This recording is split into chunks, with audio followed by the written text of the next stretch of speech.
22 de agosto de 2019. Muy buenos días y bienvenidos a su programa Contacto Directo. Revisemos quiénes son hoy nuestros invitados. Estará con nosotros Carlos Pérez García, ministro de Energía y Recursos Naturales No Renovables. Construcción de una nueva refinería en Esmeraldas, privada o de Petroecuador. Se cierra la vieja repotenciada, ¿es en lugar de la vieja refinería o de la que debió construirse en Manabí? Se recupera lo robado en la repotenciación fallida y en la refinería inexistente de Manabí. Algunos son las interrogantes que deben despejarse ante el anuncio del consejero presidencial. Además, nos acompañará César Montúfar, acusador particular del expresidente Rafael Correa en el caso Sobornos 2012-2016. Las nuevas revelaciones del caso, originalmente llamado Arroz Verde, establecen la existencia de una organización criminal en la presidencia de la República. ¿Dónde están las acusaciones particulares de Procuraduría y del consejero de Participación Ciudadana y Control Social? Estará también Henry Moreno, asambleísta de Creo por Pastaza.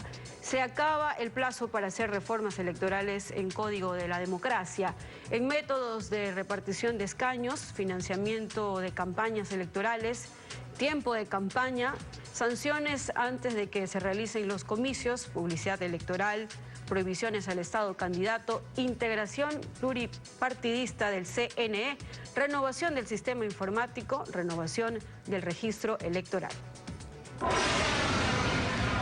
Y en comunicado público, Alexis Mera confirma autenticidad de chats telefónicos, pero los impugna porque son de cuando Correa había entregado el poder. Se revela un nuevo chat y en esta ocasión se trata de conversaciones con la ex fiscal provincial del Guayas, Patricia Morejón, para manipular la justicia.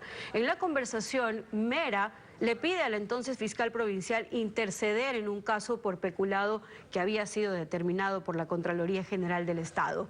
Mera seguía siendo abogado del expresidente Correa, del Movimiento Alianza País y de la Revolución Ciudadana, aunque ya no era secretario jurídico.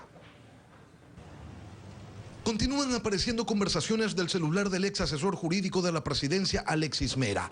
En esta ocasión con la entonces fiscal provincial del Guayas, Patricia Morejón. En un chat del 31 de mayo del 2017, Alexis Mera le envía un número de expediente y le indica que se trata del caso Gonzet, por peculado, tema Jaimovich. Luego le dice: hola Patricia, este es el caso del español, director del hospital Abel Gilbert, que le dije alguna vez. Es un buen hombre. Fallas administrativas cometió, pero jamás peculado. Es apreciado mucho por Rafael Correa.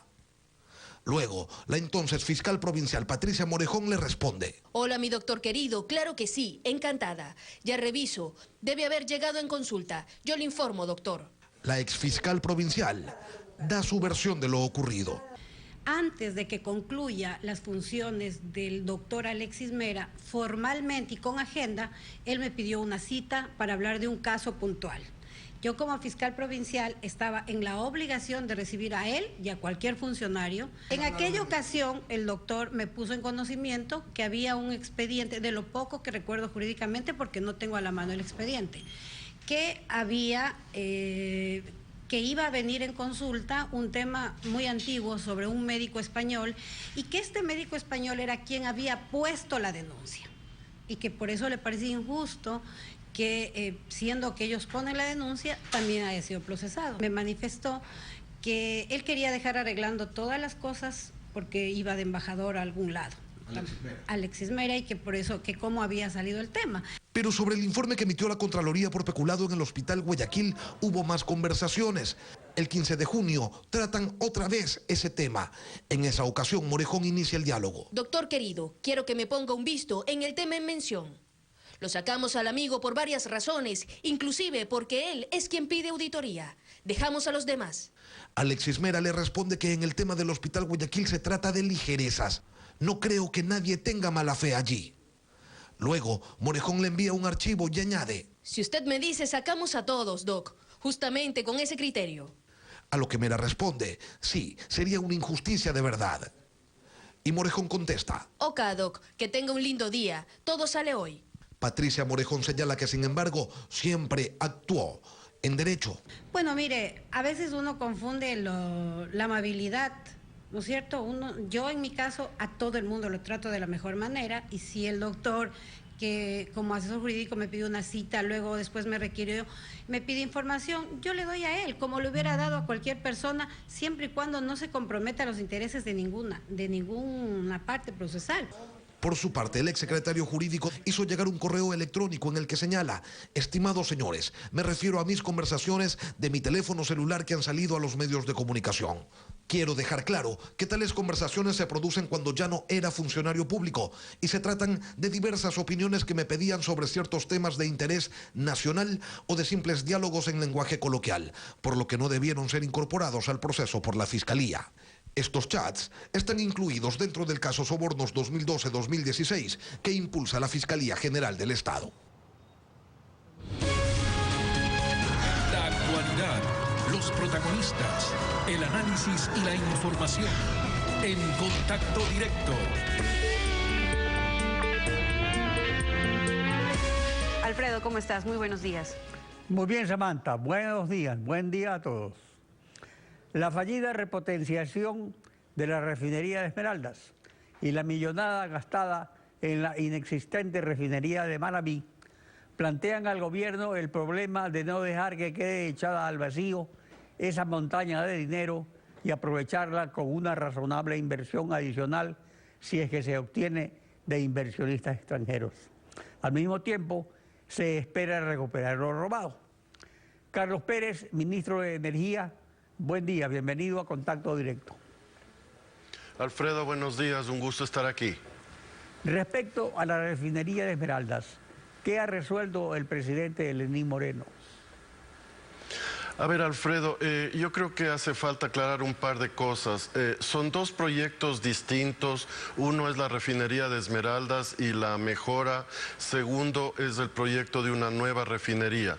Respecto de su pregunta, la refinería de Esmeraldas tiene dos alternativas. Una, la del cierre, que ha sido mencionada por el consejero Cuesta, y la otra es mejorar las condiciones de la refinería para ponerla en una situación técnicamente adecuada, primero para evitar el despido de gases al ambiente que pueda ser contaminante, y segundo, obtener combustibles que cumplan con normas internacionales como es la norma Euro 5. Lo que nosotros vamos a hacer primero es buscar la forma de mejorar esa refinería a través de inversión privada. El gobierno nacional no tiene la capacidad económica para invertir en ese proceso. Ya en el gobierno anterior, el gobierno japonés hizo una oferta a través de la empresa Mitsubishi con financiamiento de fondos del gobierno japonés por $700 millones para hacer lo que nosotros estamos queriendo hacer.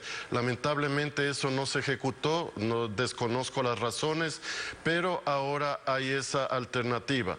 Mi punto de vista técnico es que nosotros debemos buscar la forma de mejorar las condiciones de esa refinería a través de una inversión privada, para lo cual estamos buscando concesionar esa refinería.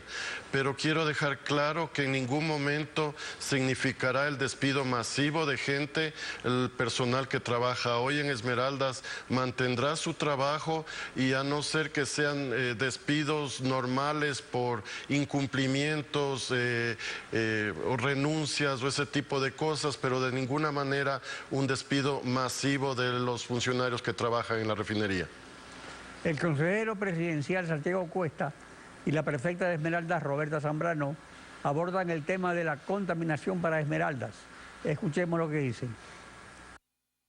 Lo que realmente contamina es la planta de refinación de crudo. Tenemos que cambiarla por nuevas tecnologías, y en el eventual cierre de la planta de refinación por contaminación, esos trabajadores se van a dedicar a la única cosa que tendríamos que hacer: remediar el medio ambiente que le hemos afectado nosotros, el Estado lo ha afectado. El desastre que ocurrió en la época del expresidente Correa, donde en vez de haber construido una refinería nueva, con nueva tecnología que produzca mejor, produce toxicidad. Yo quiero decirle a usted, señor Cuesta, que usted no se ha dado cuenta y no se escucha de la gravedad de lo que usted está hablando. Usted dice que la refinería está contaminando y que está envenenando a los esmeraldeños, que los está matando y que las muertes de cáncer es debido a la refinería. Le pregunto yo, si usted confirma esto, entonces bien pudiéramos nosotros, los 635.000 esmeraldeños, hacer un juicio y que nos indemnicen por $1, 2 millones de dólares, porque usted está aceptando que nos están matando y que nos están envenenando. ¿La contaminación se mitigará o habrá indemnización para el pueblo esmeraldeño? ¿Se cerrará la vieja refinería y los trabajadores solamente a mitigar la contaminación? Bueno, como usted escuchó, el doctor Cuesta mencionó que una de las alternativas es cerrar la refinería. Yo no creo que esa es la situación este momento. Nosotros hemos trabajado en mejorar las condiciones de la refinería a través de la puesta en marcha de una planta de azufre. Tenemos que seguir trabajando en ese sentido para mejorar las condiciones de la refinería. Efectivamente, es preocupación del gobierno nacional evitar la contaminación y en eso debemos enfocarnos. Por eso es que nosotros queremos buscar la forma de que a través de inversión privada se mejore las condiciones ambientales y técnicas de la refinería de tal manera de evitar esa contaminación a la que hace referencia la prefecta Zambrano y a la vez mejorar las condiciones de combustibles que nosotros entregaríamos al país. Si se mejora la vieja refinería, ya no habrá la nueva. Y respecto a la nueva refinería de Esmeraldas, se ha hablado del interés de Shell y British Petroleum. ¿Es efectivo o solo se lo hace para promocionar el proyecto y después aparecerían compañías desconocidas? A ver, sí, le explico, Alfredo. La Shell vino a hacer una inspección de la refinería actual y presentaron recomendaciones técnicas. Efectivamente, ellos han estado aquí en el país. Respecto de la nueva refinería, Alfredo, nosotros debíamos sacar esta semana, por asuntos administrativos nos hemos atrasado, pero el día miércoles de la próxima semana saldrá por la prensa invitaciones a empresas que presenten expresiones de interés para la nueva refinería. No hay ningún compromiso con ninguna empresa. ¿Qué es lo que vamos a hacer ahí, Alfredo? Nosotros vamos a evaluar las empresas, se va a solicitar que las interesadas nos entreguen tanto su capacidad técnica como su capacidad económica, licitud de fondos, balances, etcétera, para analizar y tener una lista corta de potenciales empresas que puedan venir con inversión privada y hacer la refinería aquí en el país. Eso ya dependerá de las empresas. Será un proceso transparente para seleccionar las mejores empresas. La empresa con la que se ha mencionado en los últimos días es una más de las interesadas. Vamos a ver qué resultados tenemos la próxima semana. Y si no existe una expresión de interés de empresas serias, pues el proyecto se descartará y no avanzará más. Y nos enfocaremos en mejorar la refinería actual de Esmeraldas. En la nueva licitación habrá la libertad de hacer la refinería en cualquier lugar del país, obviamente pegado al Océano Pacífico por asuntos logísticos y lo que requeriremos es que sea una refinería de al menos 200.000 barriles diarios para cumplir con la demanda nacional que hoy es de alrededor de 200.000 barriles diarios. Nuevamente, en ese sentido, había una preocupación de los costos que la refinería entregaría. Y lo que vamos a poner en la propuesta es que esas refinerías deberán entregar el combustible al mismo precio del Golfo de México, pero puestas aquí en el Ecuador. Es decir, nos ahorraremos el transporte de ese combustible al país de los costos actuales. Simultáneamente está definido cómo se aprovechará la vieja refinería, de qué capacidad será la nueva, si la nueva reemplaza al proyecto de Manabí, si se la ata a la liberación del precio de los combustibles, sin subsidios?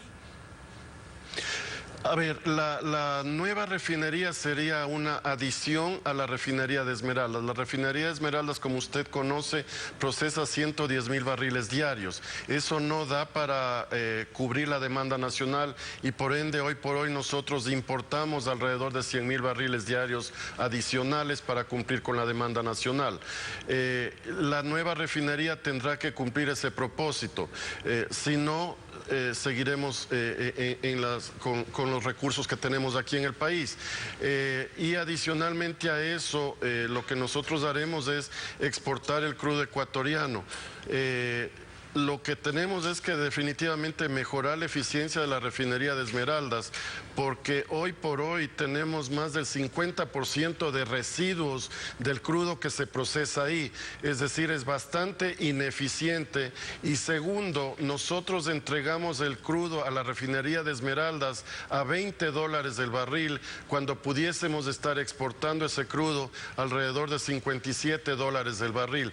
Es decir, en todo ese modelo económico hemos incluido todas estas variables para determinar si es o no es apropiado avanzar con la nueva refinería y el mejoramiento de la refinería actual.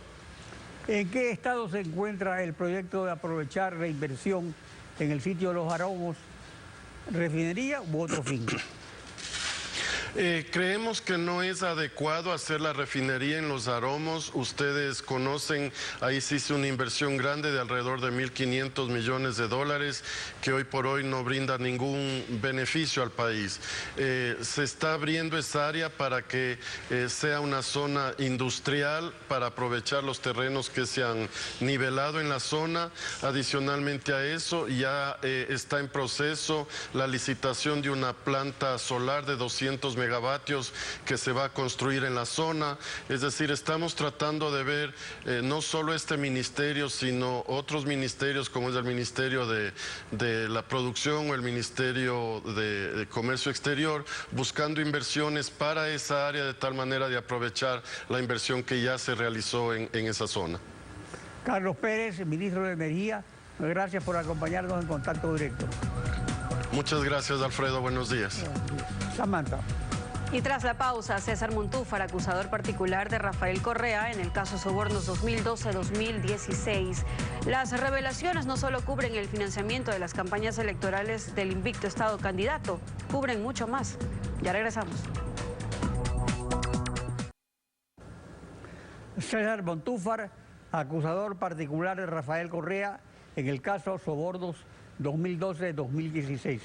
Buen día, bienvenido a Contacto Directo. Muy buenos días, Alfredo. Un gusto estar con ustedes en esta mañana. El caso, originalmente llamado Arroz Verde por sus denunciantes, revela no solo la extorsión del Estado candidato a contratistas del Estado para financiar la más espectacular maquinaria electoral de todos los tiempos, sino también la metida de mano del Estado superjuez. ¿Qué comprende su acusación particular? Bueno, junto a Fernando Villavicencio hemos hecho esta solicitud que está en este momento en manos de la jueza Daniela Camacho. En esta solicitud en que pedimos ser incluidos como acusadores particulares, precisamente argumentamos que el uso de este fondo ilegal a través del cual el gobierno y la presidencia de Rafael Correa organizó y montó una oficina paralela. Es decir, Carondelet no únicamente funcionaba desde la Plaza de la Independencia aquí en Quito, sino que se creó una oficina paralela que incluso funcionaba en otros lugares de la ciudad, con dos propósitos principalmente, pero otros más. Usted bien lo ha dicho, el tema de los aportes que fueron captados, estos aportes ilegales para Alianza País, para construir toda una maquinaria político-electoral que además contaba con el aval del Estado, es decir, una maquinaria electoral estatal financiada con recursos ilegales de empresas nacionales y extranjeras, pero también el hecho de que en esta oficina o a través de esta oficina o desde esta oficina se organizó diversos operativos de intervención en la justicia. Uno de ellos, que es en el que nosotros destacamos en nuestro pedido de acusación particular, es el que precisamente tiene que ver con los perseguidos del 30S y una petición que hace Pamela Martínez a un funcionario de la Presidencia de la República, precisamente el señor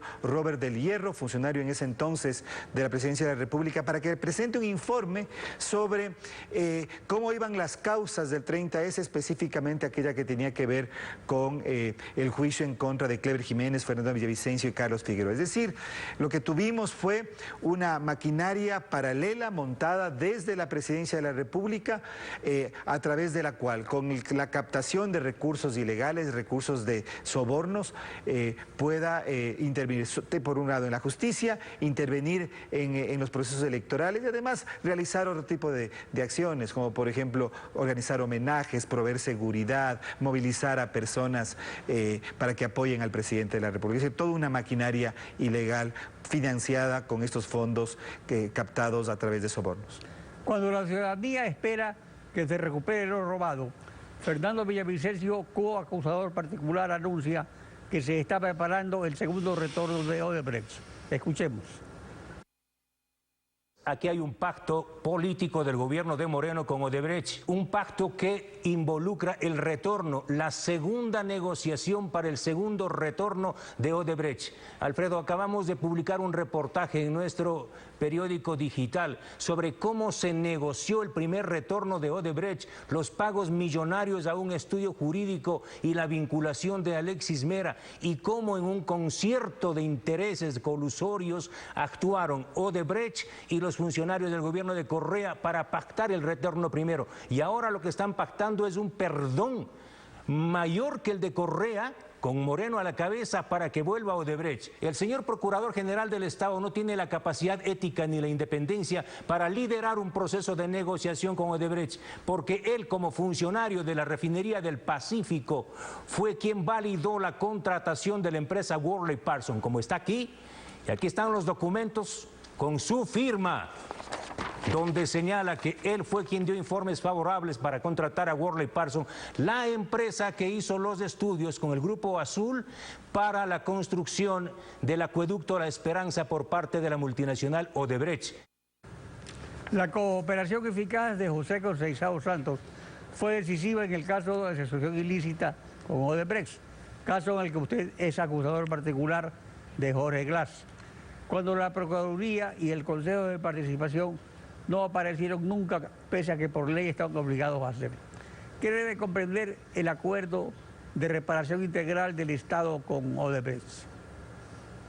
Bueno, ese es un tema muy complejo, Alfredo. Lo primero que nosotros señalamos, y lo señalamos enfáticamente, es nuestra extrañeza, nuestra preocupación por el hecho de que los funcionarios de Odebrecht que participaron dentro de este esquema de sobornos de Arroz Verde o sobornos 2012-2016 no hayan sido vinculados a este proceso. José Conceizao Santos, Geraldo de Sousa, dos personajes que claramente, de acuerdo a los cuadernos de Pamela Martínez, también la información de Laura Terán, constan como evidentes aportantes ilegales por una cifra importante. Estamos hablando de 2.5 millones de dólares. Es decir, de todo este fondo ilegal, los principales aportantes fueron los funcionarios de Odebrecht o la firma Odebrecht. Y nos extraña que Odebrecht no haya sido vinculado. En este, como en ninguno de los otros casos, yo precisamente el año pasado presenté una denuncia por delincuencia organizada en contra de Rafael Correa, otros funcionarios públicos y la empresa Odebrecht, y esta investigación avanza muy poco. Es decir, Odebrecht no ha sido vinculada, y eso nos parece muy preocupante. Y a la par se lleva adelante por parte de la Procuraduría un proceso de negociación extrajudicial para llegar a un acuerdo. Evidentemente que hay que llegar a un acuerdo, que el Estado ecuatoriano tiene que llegar a un acuerdo con Odebrecht, pero debe hacérselo sobre la base de la vinculación, de que Odebrecht tenga en el país procesos en ese sentido, de que se comprometa a dar toda la información de quién recibió los sobornos, dónde recibieron esos sobornos, cuál fue la ruta del dinero para la ejecución de esos pagos ilegales, que se asegure una reparación, que es una reparación conforme a los daños no solo económicos, sino también materiales, morales que esta empresa ha causado en el país. Fíjese que en el caso, por ejemplo, del Metro de Quito. En ese acuerdo de reparación integral, ¿debe excusarse Íñigo Salvador? Nosotros consideramos que él debe excusarse, puesto que existe un conflicto de interés. El actual procurador, cuando fue asesor legal de la refinería del Pacífico, emitió un informe favorable para que la empresa Worley Parsons, que es una de las empresas con las cuales, que fue la fiscalizadora y que hizo los estudios previos para que después Odebrecht contrate la obra del acueducto La Esperanza, que es una de las obras que están implicadas como en el proceso en contra de Jorge Glass por asociación ilícita. Entonces, aquí hay un conflicto de interés y eso implicaría que él debe excusarse, lo que no quiere decir que la Procuraduría deje de participar. Para eso está el subprocurador o el procurador subrogante, que debería actuar en estos casos para que de esa manera se pueda realizar con absoluta transparencia y confianza por parte del Estado ecuatoriano, representando al Estado ecuatoriano. El abogado del Estado tiene que estar, pero Íñigo Salvador, por este conflicto de interés, debería excusarse. Odebrecht llegó al Ecuador hace 30 años, en 1987, gobierno de León Febres Cordero, y ha tenido tratos con todos los gobiernos del Ecuador desde entonces. Según los cuadernos de la secretaria de Emilio Odebrecht, padre de Marcelo, desde esa época están anotadas las coimas, pero esos delitos ya prescribieron. Como premio, la delación Odebrecht debería seguir como contratista del Estado o solo debería devolver lo robado y pagar una multa. Mire, lo que primero tiene que ser es ser vinculado a los procesos judiciales. Yo creo que eso es fundamental. El Estado ecuatoriano tiene que determinar cuál es la magnitud de la pérdida que ha tenido en términos económicos. Imagínese usted solamente, voy a hablar de dos casos, de dos proyectos, el tema del Metro de Quito. La diferencia entre el costo inicial de los estudios en la administración Barrera es 508 millones de dólares menos que lo que fue después firmado en el contrato por Mauricio Rodas. Esa diferencia tiene que explicarse. Yo no estoy en este momento afirmando que todo eso no debió, es injustificado, pero eso tiene que analizarse. Solamente estoy hablando de un contrato, sí, el más grande, el más importante. Es decir, primero tiene que determinarse a través de un peritaje exactamente cuál es la magnitud de la pérdida. Por otro lado, tiene que también cuantificarse y determinarse el daño moral que el Estado ecuatoriano ha tenido, porque eso es también importante. Y también otro tipo de daños, fíjese, regreso al tema del Metro de Quito, el tema de el posible daño patrimonial que la construcción del metro que atraviesa el centro histórico de Quito podría también haber causado. Entonces hay que hacer un análisis global. Pero antes de ni siquiera pensar. Nosotros pensamos que no debe regresar. Aquí estamos hablando de una empresa que ha causado enormes daños al Estado ecuatoriano y por lo tanto resulta inconcebible que se esté pensando en el regreso de Odebrecht antes de que ni siquiera sea procesada en ninguno de los procesos y en los procesos judiciales que en este momento están en marcha. Es algo que resulta inconcebible. César Montúfar, gracias por participar en Contacto Directo. Muchísimas gracias. Samantha. Y cuando regresemos, Henry Moreno, asambleísta de Creo por Pastaza. Reformas a la ley electoral, el Código de la Democracia del Estado candidato. En pocos minutos estamos de vuelta. La experiencia de 10 años de elecciones irregulares. Una elección con la nueva composición multipartidista del CNE y las revelaciones de sobornos 2012-2016 sobre el financiamiento con contratistas públicos del Estado candidato, exigen reformas a la ley electoral o Código de la Democracia. Henry Moreno, asambleísta de Creo por Pastaza, buen día, bienvenido a Contacto Directo. Doctor, buenos días, un gusto estar aquí. ¿A usted le preocupan los vacíos respecto del tiempo de prohibición de los funcionarios que han sido censurados por el Pleno de la Asamblea Nacional? Efectivamente, existen muchos vacíos en lo que significa el Código de la Democracia, pero uno de los más elocuentes es el tema de que unas son las inhabilidades para ser candidato y otras son las inhabilidades para ejercer cargos públicos de elección popular. Ahí hemos encontrado nosotros vacíos normativos. Por ejemplo, el día de hoy mismo, autoridades que podemos referir como el alcalde de Manta, el alcalde de Palora, el prefecto de la provincia de Pastaza, se encuentran ejerciendo cargos prohibidos de estar en aquellos ejercicios, y eso lo pueden ustedes encontrar en el sistema del Ministerio de Relaciones Laborales. Esto exige que una concordancia en lo que tiene que ver a las inhabilidades para candidaturas que están en el Código de la Democracia con las inhabilidades para el ejercicio de cargo público, que es parte de lo que será tratado y de lo que nosotros aspiramos que vaya en esta reforma al Código de la Democracia que ya se está tratando en la misma Asamblea Nacional. Y en los casos a los que se refiere, ¿cuáles son las inhabilidades que hay? Efectivamente, el tema es que jurídicamente una cosa son las inhabilidades para ser candidatos y otra cosa son las inhabilidades para ejercer cargos públicos. Cuando se produce una inhabilidad en el ejercicio, esto lastimosamente no se encuentra arreglado en el Código de la Democracia. Y aquí pues el Consejo Electoral y el mismo contencioso electoral hacen o han hecho lo más fácil, excusarse de inhabilitar aquella candidatura, aduciendo de que no existe esa prohibición en el Código de la Democracia. Entonces hay que concordar claramente lo que dice las inhabilidades del ejercicio de cargos de elección popular con lo que significa las inhabilidades dispuestas en el Código y las normas que regulan ya el tema del ejercicio de los cargos públicos. Y en el caso del expresidente del Consejo de Participación, ¿estaba en la ley? Y sin embargo lo posesionaron. Sin embargo, sí, digamos, le dieron la credencial. Y ese es uno de los ejemplos más claros. Que leyeron en el juramento que él hizo, cuando la ley está por encima de cualquier juramento. Sí, pero ese es uno de los casos más elocuentes de lo que significa esta desconexión normativa. Ahí estaba el caso del cura Tuárez, que sí, efectivamente tenía una prohibición para ejercer el cargo que estaba en la ley del Consejo de Participación Ciudadana, pero eso lastimosamente no se encontraba en el Código de la Democracia, que regula, sí, las inhabilidades de la elección popular. Entonces, esto es lo que nosotros tenemos que hacer, concordar, coincidir para que tenga coherencia y para que el día de mañana no puede ser que sucedan casos análogos como esto, es decir, alguien que está prohibido de ejercer, sí se le califique una candidatura. ¿Y qué es lo que se dice al día siguiente? No, que porque ya es de elección popular o por designación o porque el pueblo lo ha dicho, no se le puede quitar la investidura que obviamente alcanzó luego del proceso de elecciones. Sobre el financiamiento de las campañas, el control del gasto electoral, ¿deben ser las agrupaciones políticas o realmente los candidatos, que son los que manejan su dinero, los responsables? El control y la sanción debe ser en tiempo real y antes de que se efectúen las elecciones, porque ocurre lo que usted dice, que una vez que son elegidos, los hechos consumados.